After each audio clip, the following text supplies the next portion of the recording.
মৰমৰ ছাত্ৰ-ছাত্ৰীসকল, তোমালোকলৈ নতুন এটি ভিডিঅ' লৈ আহিছোঁ। অসম জাতীয় বিদ্যালয়ৰ ৪ৰ্থ শ্ৰেণীৰ দ্ৰুত পাঠৰ বুঢ়া-বুঢ়ী আৰু শিয়াল এই সাধুটিৰ ক্ৰমান্বয়ে প্ৰশ্ন উত্তৰসমূহ তোমালোকলৈ আগবঢ়াইছোঁ। আজি তোমালোকলৈ লৈ আহিছোঁ বাকী থকা প্ৰশ্ন উত্তৰসমূহ। আহাচোন আমি চাওঁ। ইতিমধ্যে তোমালোকলৈ ১ নম্বৰ ঘলৈকে প্ৰশ্নকেইটাৰ উত্তৰ দিয়া হৈছে।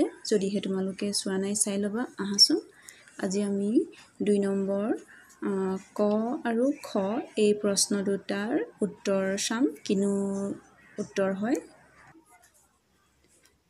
২ নম্বৰ কটোত আছে প্ৰশ্নটোত শিয়ালবোৰে বুঢ়াক কচুবোৰ কেনেকৈ ৰুবলৈ দিছিল?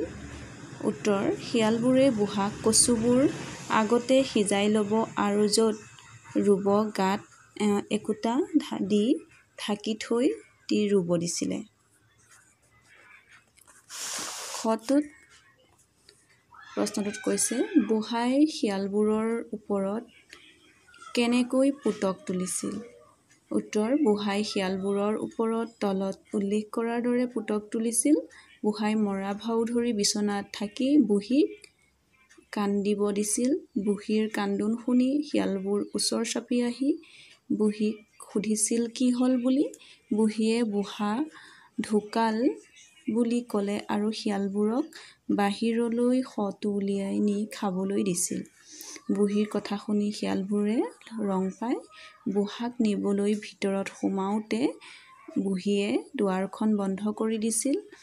তাৰ পাছত বুঢ়াই একেচাবে উঠি টাঙোনডাল হাতত লৈ শিয়ালবোৰক মৰিয়াই মাৰিছিল। এনেদৰেই বুঢ়াই শিয়ালবোৰৰ ওপৰত পুতক তুলিছিল। আজি এই দুটাই প্ৰশ্ন তোমালোকলৈ আগবঢ়াইছোঁ। ইয়াৰ পাছৰ ভিডিঅ'ত পাছৰ প্ৰশ্ন উত্তৰসমূহ দিম।